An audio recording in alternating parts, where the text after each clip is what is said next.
Hi everyone, I'm Dr. Elliot Adam, and I know I'm a little late this week with this week's Oracle reveal. I just got back from Mexico, but I am going to do a little reading for this weekend. And earlier today on Instagram, I put up a post with 3 different animals, and under each animal was a set of cards. And I asked you to use your intuition and ask yourself which animal was calling to you. The animals were the swan, the lynx, and the lion. And so for the people who picked the swan, the first card we're going to go over is where it's best to place your focus this weekend. And we got the Nine of Cups, which is a very fun card. It's a card of indulgence and really just letting yourself enjoy the pleasures of life. You can see this man at a banquet table, and he's had his fill. He's really comfortable. Oftentimes the Nine of Cups is associated with wishes coming true, or something that you've really been fighting for or working for a long time, finally manifesting. And whenever this card comes up, it's basically saying the table is set for you to enjoy your life at this time. And that life is a banquet, and it's time to eat, it's time to enjoy it. So this could just be a weekend for the Swan people where it's important to give yourself over to pleasure and enjoyment, and also to basically collect or rake in your hard-earned rewards. With that swan archetype, this could be a time of surrendering and allowing things to just manifest. With the wishes card, the Nine of Cups, along with that swan archetype, it could indicate that you need to stop trying so hard to manifest things and instead just sit back, relax, enjoy your time while you're waiting, and let that bread bake in the oven. And when it's ready, you will definitely know it. The second card is advice from your inner wisdom for the swan people, and that's the Wheel of Fortune. And that's just indicating that your inner wisdom is saying that a lot is changing right now for you. It can sometimes feel like an emotional roller coaster where one moment you're super lucky and things are going very well, and then the next moment, unexpectedly, something else is taking a turn and emotionally you're kind of plummeting. And the Wheel of Fortune is comprised of 2 parts. We got the rim of the wheel, where those figures are rising and falling around that rim. And then there's also the hub, the center of the wheel. The Wheel of Fortune is saying that it is difficult for you if you're overly attaching yourself to the external world or the things that are out of your control, symbolized by that rim of the wheel. When we put ourselves into a position of reacting to how other people are acting or what other people think of us, we're doomed to rise and fall. Every time we get a compliment, we feel great. Every time someone says something critical, we feel awful. And that Wheel of Fortune is saying to get to the center, to find your center again. So make some time this weekend to center. And then finally, for the Swan people, we have the mythic archetype for them that's going to help them through this weekend. And here we got Demeter, the goddess of the grain, the goddess of harvest. And so again, this theme of harvesting your rewards or having a wish that's finally granted is coming to the fore. Demeter is also the mothering. She's Demeter, the mother. And so this could be a time where you're really nurturing yourself or making some space or time to really connect with that center at this time. The Demeter archetype is always going through that cycle of birth, death, and rebirth and renewal. She's an agricultural goddess. And so this could just be a time as well where you're experiencing some sort of cyclical period of your life or basic transition period with that Wheel of Fortune card there as well. All 3 of these cards, though, are very fortunate, especially Wheel of Fortune upright, the wishes coming true of the Nine of Cups, and then the harvest goddess Demeter. So this could just be a time where you really are deserving of enjoying the fruits of your labors and really enjoying what you've worked hard for in your life at this time. The second animal that we're going to go into is the lynx.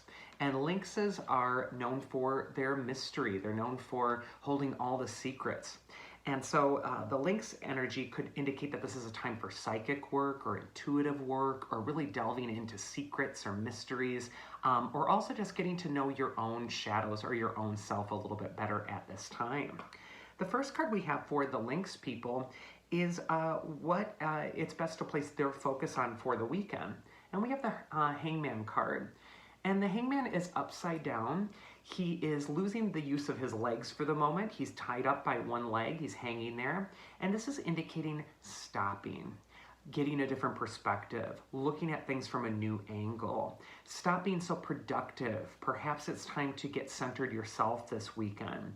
The Hangman card is also showing that although the Hangman is upside down, he's also, his head is glowing. All the energy is pooling to his head. So this could be a time of taking a time out and allowing all that energy to flow towards your higher self, to give you a perspective or a way through.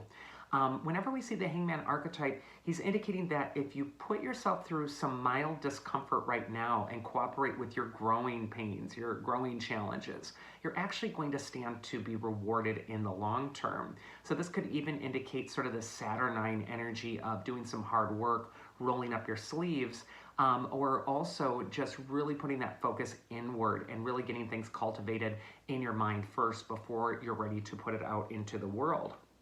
The second card for the Lynx people is advice from their inner wisdom, and that card is the Two of Wands. This card shows the Lord of a Manor. He's got everything you could want. He's got great real estate. He's got this huge view. He's got a castle. And yet he looks not pleased. If you look, he's holding this globe. He still wants the world. He still wants even more. And so this is a card of ambition. It's saying that you may be looking out at the future and saying, you know what, I want to grow a little bit more. There's more I want to do, and there's more I want to see and experience. However, that Two of Wands is kind of an insatiable card. It says that there's this constant quest to do more, do better, and push yourself. And maybe what that Hangman card is saying is it's time to stop looking externally to that outside world to fulfill you or make you feel like you finally arrived, so to speak. And to realize that you've already arrived, that if you just tap into your inner self right now, if you really make time to plug into your inner wisdom, you'll find that peace that you're looking for. You're not going to find it out there somewhere. So this could just indicate it's time to cool it on some of your ambitions at this time. And the mythic archetype for the Lynx people is Perseus. And in the mythology, Perseus does not ride Pegasus like he does in this deck. That's from the Clash of the Titans movie. But Perseus did get the winged sandals of Hermes, and this could indicate that it's time to float above or rise above your present challenges. Also, Perseus is the one who decapitates Medusa. And Medusa could turn people to stone by looking at them. So sometimes when this card comes up, it's telling you to confront something that's been paralyzing you at this time, a fear or a challenge, and to lop its head off. Actually, when Medusa's head gets cut off, she's reborn as the Pegasus. The Pegasus springs out from her neck. So it could also indicate that you're doing some work on your personal fears right now, and it's time to really know your value and worth. And finally, we have the Lion people. And so if you picked Lion, the first card is where it's best to place your focus at this time, and that's on gratitude. We got the Ten of Cups that indicates that you have a beautiful, supportive network of people around you, or a lovely life that you really just need to look at as if you're looking at it for the first time. The family here has problems like any other family, but they walked up the road away from their home, and they're getting perspective about their life. They're looking at it with some distance.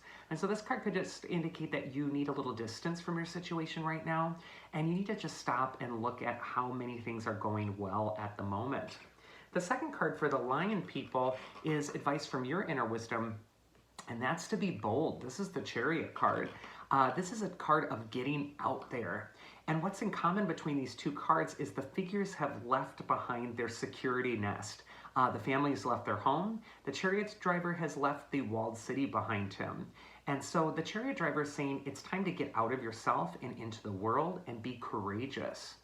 The chariot is always a card of victory. So if you're thinking of going for something, this card says to do it. This is your time. And the sphinxes on the card indicate it's time to trust the mystery. And then also the advice from the mythic archetype for the Lion people is Cerberus. And Cerberus is the guardian of the underworld.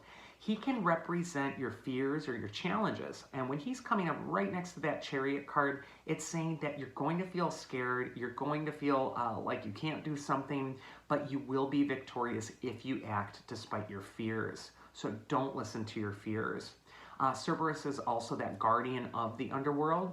And when I get that sense with the Lion archetype, it's just time to be courageous and to face your changes at this time, and don't be afraid of it. Do not look back. If you get the Lion archetype this week, it's just time to choose your courage over your fear, and you will win. That is the oracle for this weekend. I hope you did enjoy it. And if you did, I invite you to go to ElliotOracle.com and schedule a session with me. Otherwise, I hope you have a wonderful weekend and take care.